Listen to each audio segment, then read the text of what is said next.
Picture this. Paris, April 25, 1792.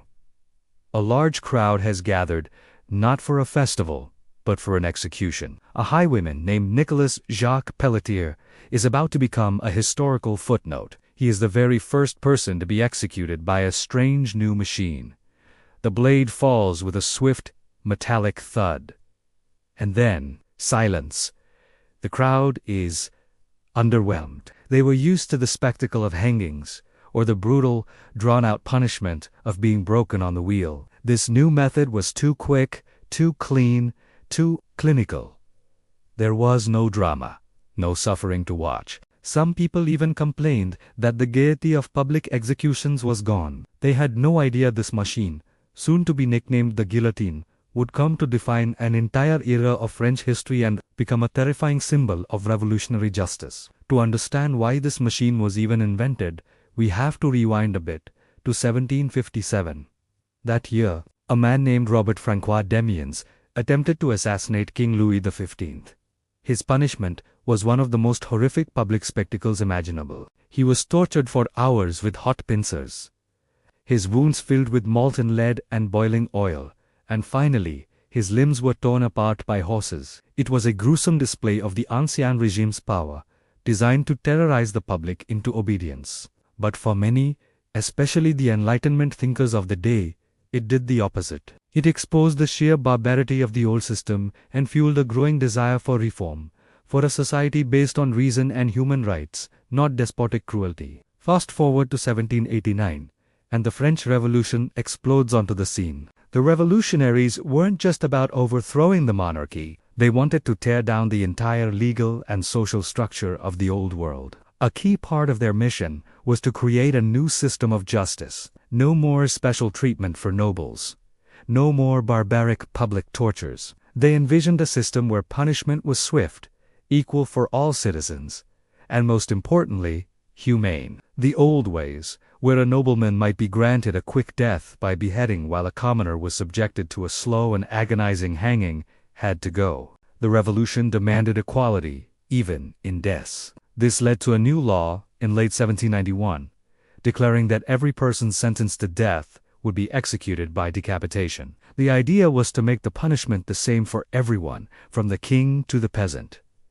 But there was a practical problem. Beheading with a sword or an axe wasn't easy. It required immense skill and strength from the executioner, and things could go horribly wrong. A botched execution was a common and horrific occurrence. This is where two key figures enter our story. The first is Dr. Joseph Ignace Guillotine. Now, here's a common misconception. Dr. Guillotine did not invent the device. In fact, he was personally opposed to the death penalty. But as a politician and a physician, he argued for a more humane method of execution while capital punishment still existed. He proposed the idea of a mechanical decapitator that would be painless and foolproof. The second figure was Charles Henry Sanson, the chief executioner of Paris. He knew firsthand how difficult and messy manual beheadings could be. He wrote a letter supporting Dr. Guillotine's idea, explaining that the physical and emotional toll of his job was immense, and that a machine would guarantee a clean and efficient execution every single time. So, the project moved forward. A commission was formed, led by a surgeon named Antoine Louis, and the actual design and construction were handled by a German harpsichord maker named Tobias Schmidt. They experimented with different blade shapes and weights. They settled on a distinctive angled blade, which proved much more effective at slicing through the neck than a straight or crescent-shaped one. They added heavy weights to ensure the blade fell with unstoppable force. The result was a highly efficient, almost industrial killing machine. And its name, initially, it was ridiculed in satirical poems and songs as the Guillotine, a mocking tribute to the doctor who had proposed it. The name stuck, forever linking Dr. Guillotine to a machine he never wanted his name on. The guillotine's arrival coincided with the most radical and violent phase of the Revolution, the Reign of Terror. From June 1793 to July 1794, France was gripped by paranoia and political purges. The Committee of Public Safety, led by figures like Robes, used the guillotine as its primary tool to eliminate enemies of the revolution.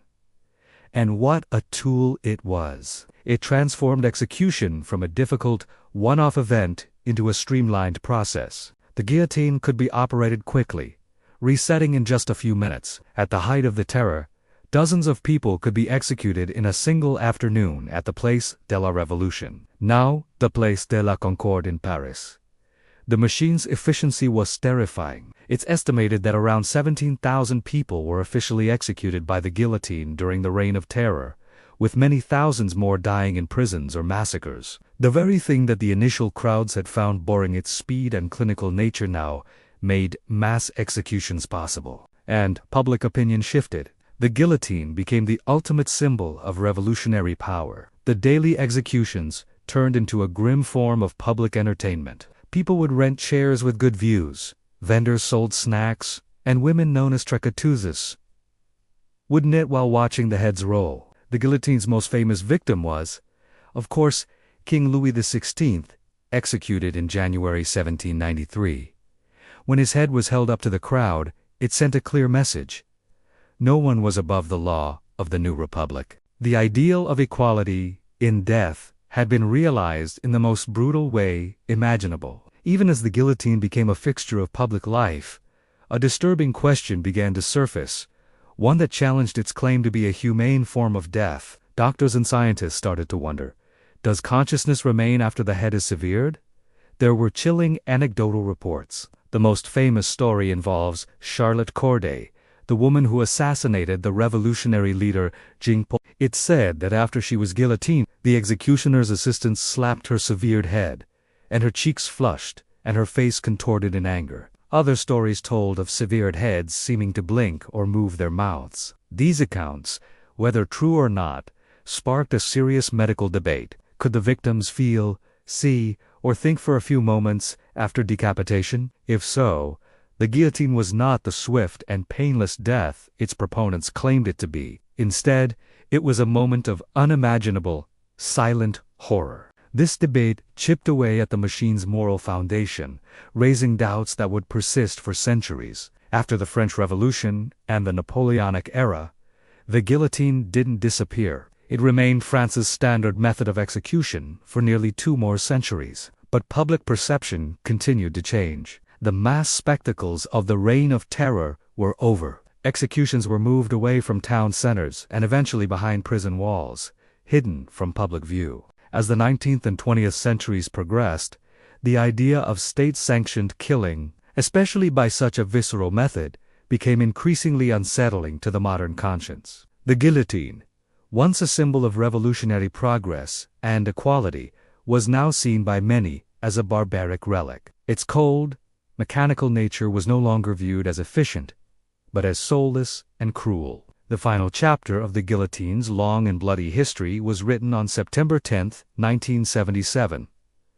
At a prison in Marseille, Hamida Jandobi, a convicted murderer, became the last person in France, and indeed in the entire Western world, to be executed by guillotine. 4 years later, in 1981, France officially abolished the death penalty. The national razor, the machine that had claimed the lives of kings, revolutionaries, criminals, and countless ordinary citizens, was finally retired. Today, the guillotine exists only in museums and in our collective memory, a powerful and chilling reminder of a turbulent period in history and of humanity's long and complicated struggle with justice, equality, and the very nature of punishment. Thank you so much for watching. If you found this dive into history interesting, please hit that like button and subscribe for more stories from the past. Let me know in the comments what historical topic you'd like to see covered next. See you in the next video.